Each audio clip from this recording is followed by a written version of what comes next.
Everyone, I'm Alyssa. And I'm Brandon. And we're the Wagners. We're a husband-wife duo who travel all around the country since 2021 for Brandon's travel nursing job. We love hiking, car camping, new cities, and of course, the best food and drink. Along with adventure, we always look for ways to keep our travel budget-friendly. So pack your bags and join us as we wander together. Hey guys, welcome back. My name is Alyssa and today I'm going to show you 6 ways that you can save money in Las Vegas. Let's go!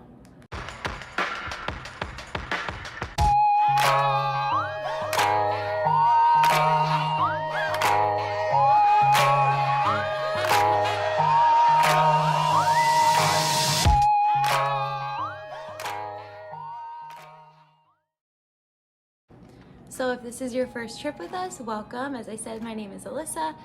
If you didn't see in our intro, my husband is a travel nurse here in the United States of America. We're originally from the East Coast and we've been hanging out on the West Coast for the past about year now. And we've lived all over the country. So one of the places that we lived, arguably one of our favorites, was Las Vegas. So obviously there's so much to do in Vegas and it's famous for, of course, taking your money. So we're gonna talk about my favorite ways to save some money while you're in the city and still have a really great time.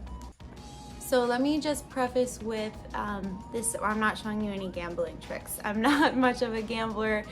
This is not the video about counting cards or anything like that.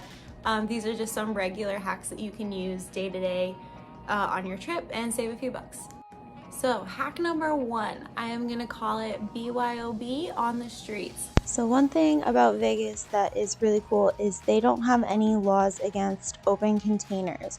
So you can literally just be drinking alcohol in the streets and in and out of casinos and it's no big deal. People do it all the time. So what we would do, we would make cocktails at home and then we would just bring them with us. Or if we were having some friends with us, we'd get a backpack cooler and just fill it up with beers and just walk along. This will save you a lot more money than you think. One time we paid $30 for one Jack and Coke at the Cosmopolitan. So don't do this. Definitely just make things and bring them to the strip with you. There are liquor stores everywhere, 24-hour liquor stores. So just get your stuff there, make it at home, and then just take it with you. Obviously, all of my safe, responsible listeners know that we are always worried about safety here on Wandering with the Wagners. So I don't need to give you this PSA because everyone already knows. Obviously, if you're going to be doing BYOB on the streets, either walk or get a Uber, taxi, designated driver, anything like that. We are not having anyone drink and drive, not even in Las Vegas. Hack number 2 is gambling perks. So obviously the best hack to not spend money in Las Vegas would be to not gamble at all. But you know, if you're into that and you want to do that while you're here, as this is the place to do it, make sure you take full advantage of those gambling benefits that you get. Because remember, the casinos want you to be there. They want you to forget about everything else and just pour all of your money into gambling. So they're going to give you reasons to stay. So they're going to give you free beverages, free massages. Some even have free food. And then you get free parking when you validate your stub for gambling. And then side note for non-gamblers, just for parking, Treasure Island, the Wynn, the Strat, and Circus Circus all have free parking for anyone. Just follow the signs for self-park instead of the valet. The Wynn is definitely the nicest of these lots. So another thing that Vegas has to offer is world-class shows. So trip number 3, how to save money on shows and activities. 4 different ways for you to get discounted shows. So most of them are going to be websites. So the first one is Vegas for Locals on eBay. So this is just a normal eBay. You put in what you're willing to bid, and then if you win, you get it. If you don't win, you get your money back. Just make sure you read the fine print before purchasing. Next is Smarter Vegas. Just a disclaimer, this one has an outdated site, but it's fine, it's legit, we used it. So they have good prices and selections. Ticks for Vegas are actually booths that they have on the strip but the catch is that they're only the access tickets for shows that day that they're trying to get rid of. So you have to go early to grab some. You can get more information on their website, but the purchases have to be made in person at the booths. And I know for a fact they have these right on Las Vegas Boulevard, right past the Horseshoe. And then lastly is Vegas.com. So these prices aren't as low, but they do have the best options with just about any show, hotel, or experience you could want.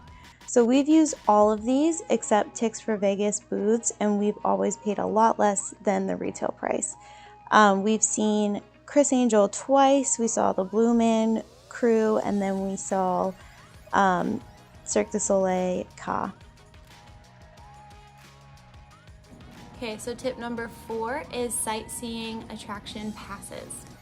So Brandon and I like to joke, and it's not really a joke, that pretty much all of Vegas is owned by like 2 companies. But so I don't know exactly all who owns who, but they're all kind of in cahoots. There's like Caesars and MGM, and like they pretty much own everything. Don't quote me on that, but like it's definitely not as many companies as it looks like on the outside. But this definitely works to your advantage when you're booking your trip, because a lot of them have different attractions and they can bundle them all and like give you an attraction pass.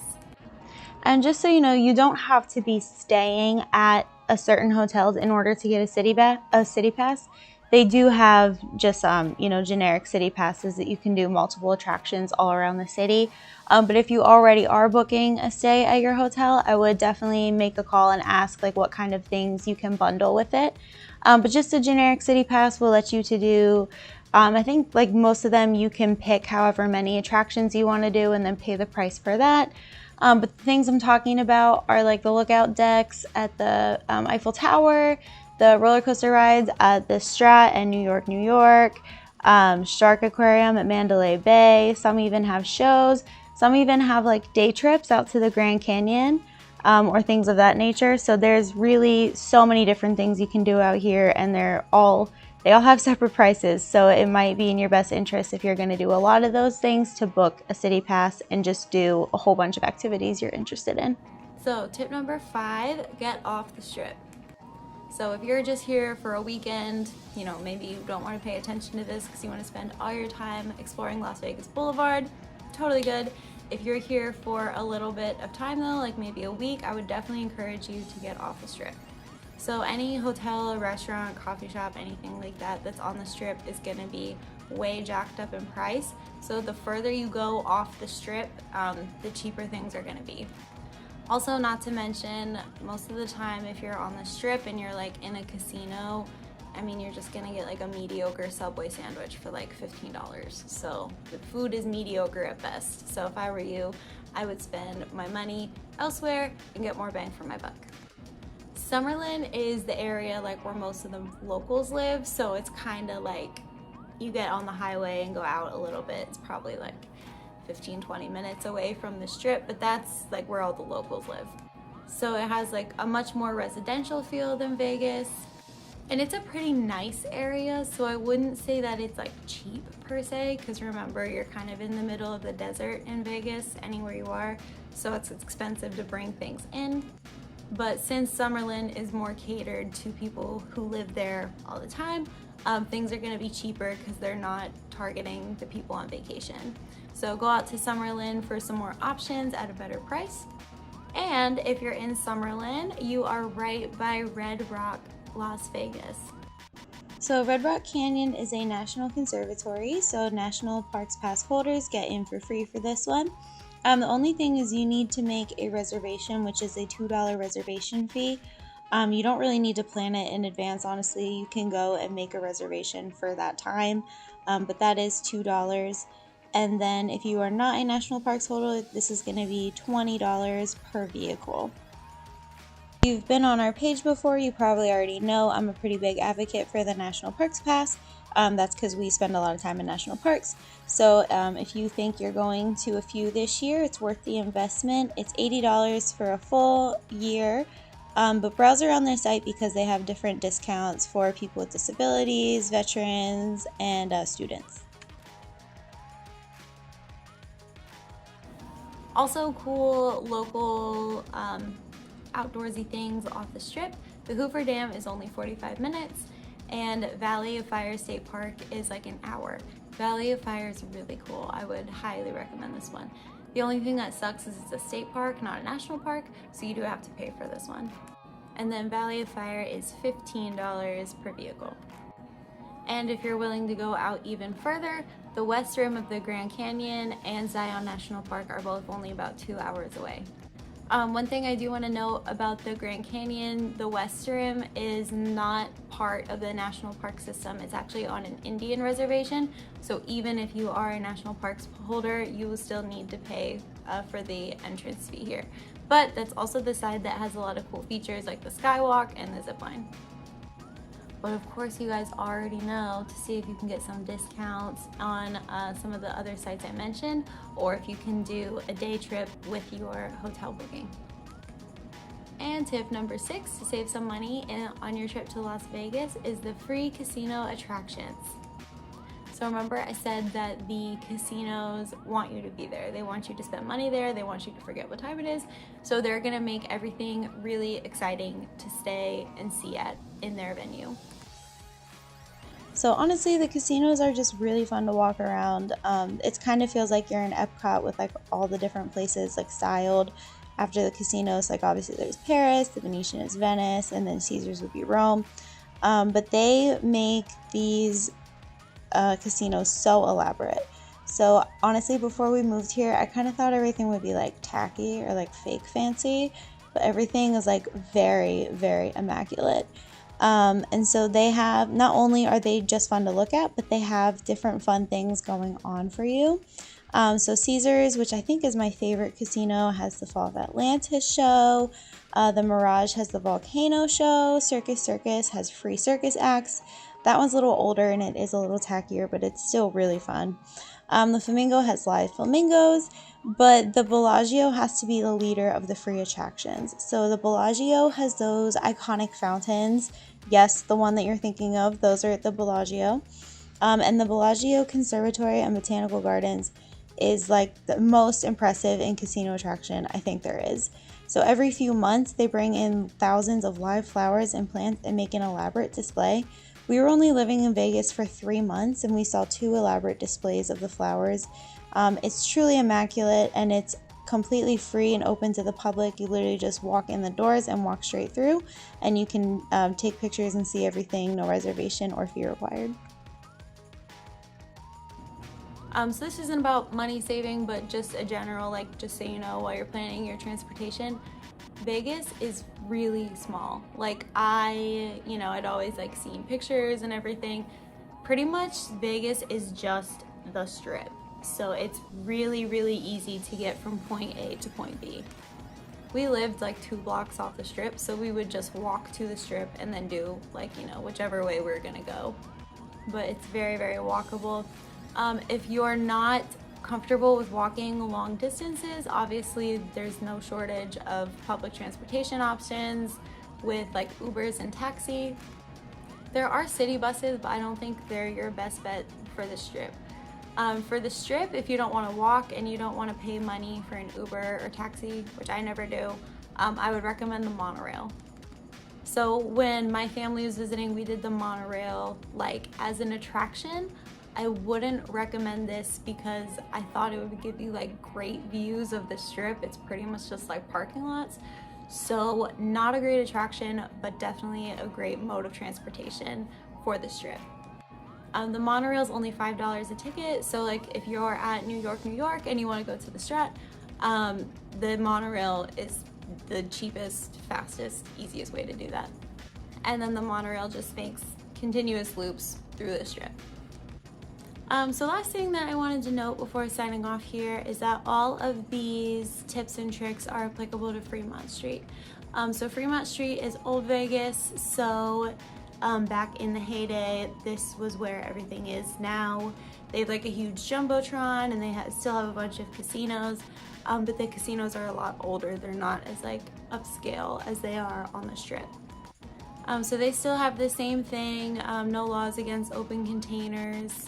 gambling perks, free attractions. They have 3 stages on Fremont Street, all kind of within earshot.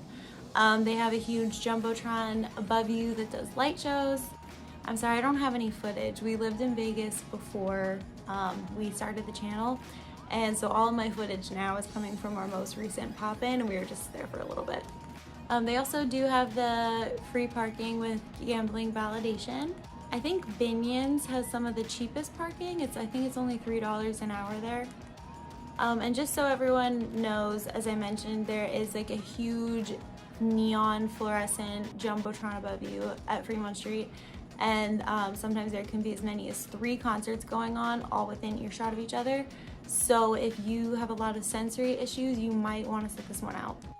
Honestly, Fremont Street is one of those places that I went to like once and I was like, okay, I get it. So one thing that I like to do when I had guests, because obviously every time I had somebody I had to take them there, so even though I didn't really want to go, I ended up being there a lot. So one thing that I ended up doing is, if you actually get off like the Fremont Street experience still on Fremont Street, if you just go like down, you will come into the downtown container park. And the downtown container park is really cool. So it's essentially like old storage containers, but they kind of made it into this like little city, if you will. So they have like shops, they have food, they've got like a big courtyard where they do free shows on Sundays. So every time I took my guests to Fremont Street, I would be like, hey, let's keep going down this way. And then we go to the container park, get a bite to eat. I especially love Pinch's Tacos there and Number 1 Boba. So if you're checking out Fremont Street and you're getting a little overwhelmed, take that quick walk down to the container park and just kind of chill. And that is pretty much it. That is how we lived in Vegas for 3 months without completely going broke. The point is, there's so much to do, there's so much to see, that you honestly can have a great night and spend no money. Attractions we would recommend, definitely the high roller. That gives you the great vantage points of the city. We went at sunset, so it was perfect. Obviously Cirque du Soleil is really good. Make sure you check the discounted tickets for that one. And then Criss Angel's Mind Freak, that one was really good. That's another one you'll want to check the tickets for.